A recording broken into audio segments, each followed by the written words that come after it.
تو یہ اسلام کی تعلیمات صرف ہماری کتابوں میں لکھی رہ گئیں، پریکٹیکلی نہ ہمیں بتانے والوں نے عمل کیا، اور نہ وہ پبلک جو عشق رسول کے نعرے لگانے والی تھی اس نے عمل کیا۔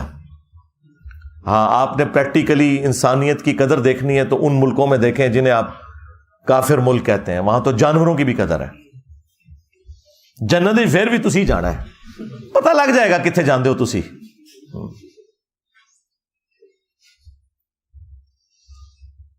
تو میرا خیال ہے کہ اس وقت ہمارے بڑوں کی ذمہ داری ہے کہ اسے ایک ایگزامپل سیٹ کریں تاکہ آئندہ کے لیے کسی کو جرت نہ ہو۔ عوام کے لیے بھی کوئی سینسٹیو ہو نا، ہر کوئی اپنے ادارے کے لیے سینسٹیو نظر آتا ہے آپ کو، لیکن عوام کے لیے کوئی سینسٹیو نظر نہیں آئے گا آپ کو۔ اور سزا تو پھر آپ کو پتہ ہے سورۃ المائدہ میں اس طرح کے جو جرم کرنے والوں کے لیے کیا آئی ہے۔ اللہ تعالیٰ نے بنی اسرائیل کے لیے بھی یہ چیز طے کی تھی اور اس امت میں بھی، کہ جان کے بدلے جان، آنکھ کے بدلے آنکھ، ناک کے بدلے ناک، کان کے بدلے کان، دانت کے بدلے دانت، یعنی یہ ہر ایک چیز کے بدلے اس کی وہ چیز توڑی جائے گی۔ اور پھر اللہ تعالیٰ نے ساتھ اس کے کنکلوڈ کیا یہ بات کرتے ہوئے کہ ہر زخم کے بدلے اسی لیول کا زخم اس کا بدلہ ہے دنیا میں۔ ہاں، یعنی اب جتنی ہڈی پسلیاں اس بچی رضوانہ کی توڑی گئی ہیں نا، وہ ساری ہڈیاں ان دونوں میاں بیوی کی ٹوٹنی چاہیے، وہ جو جج صاحب ہیں اور ان کی جو بیوی ہے، اور وہ سارے زخم لگنے چاہیے۔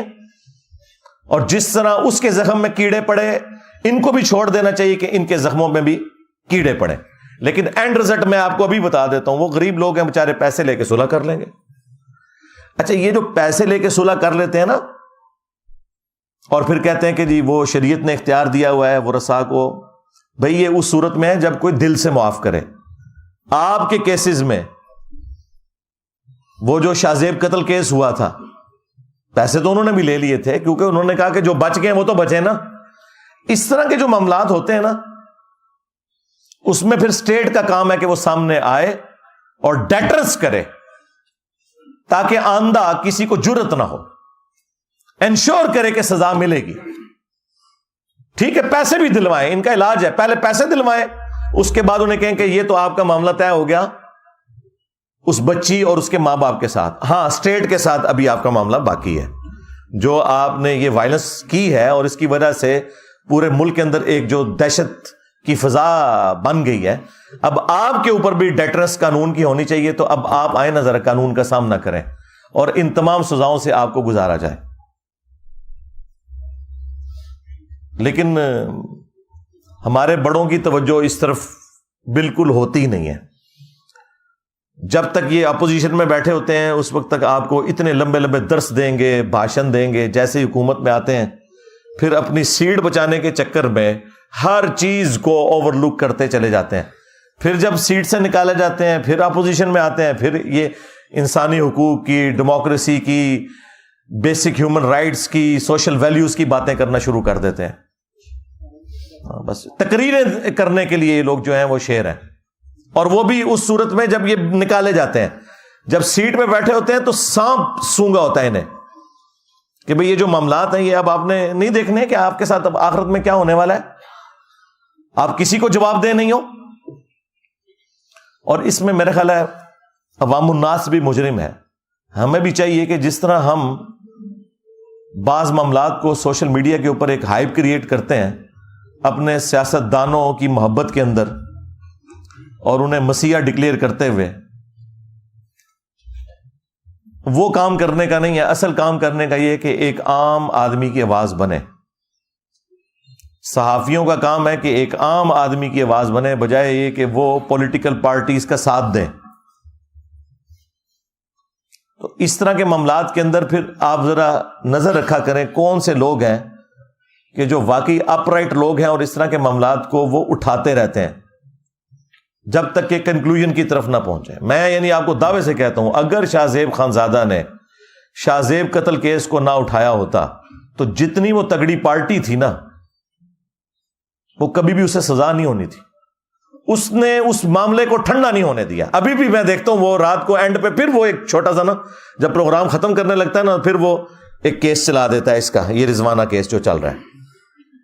یہ باقی صحافیوں کو بھی چاہیے کہ اس طرح کے معاملات کو گود لے لیں اور روزانہ ڈسکس کریں, اول و آخر جسے کہتے ہیں نا ڈسکس کریں, مین بلٹن کے اندر بار بار اسے ڈسکس کریں, جس طرح میں اب دیکھ رہا ہوں کچھ میڈیا چینلز کر رہے ہیں.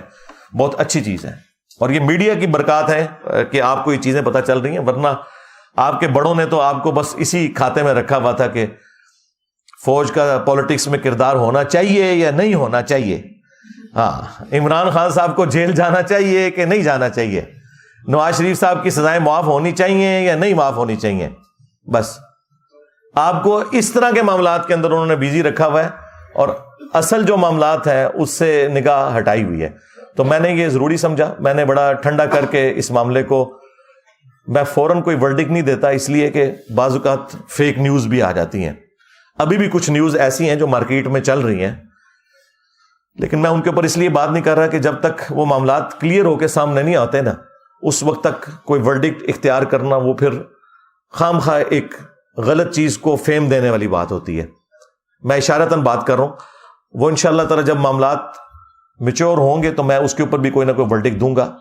بہرحال اس معاملے کے اوپر تو اب گورنمنٹ کا کام ہے کہ یہ سزا والا معاملہ کرے, اور دوسری طرف ان کے جب اپنے گھروں کے مسئلے آتے ہیں تو آپ دیکھیں گے فوراً ججوں کو بھی فارغ کر دیتے ہیں, پولیس آفیسرز بھی سسپینڈ ہو جاتے ہیں, کورٹ مارشل بھی ہو جاتے ہیں. جب اپنی ذات کی باری کسی کی آتی بڑے کی, جب ایک عام غریب آدمی کی باری آتی ہے تو صرف یہ آپ کو صرف درس و بیان دینے کے لیے یہ لوگ تیار ہیں اور آپ کو یعنی آخرت اورینٹڈ کریں گے. دنیا میں وہ کہیں گے بھائی دنیا آپ کے لیے اب جہنم ہی ہے, ہاں, اور اپنے لیے دنیا بھی جنت بنائی ہوئی ہے اور آخرت بھی جنت ایکسپیکٹ کر رہے ہیں. یہ تو جب مریں گے تو لگ پتہ جائے گا. وَلِعَوْذُ بِاللَّهِ تَعَالَى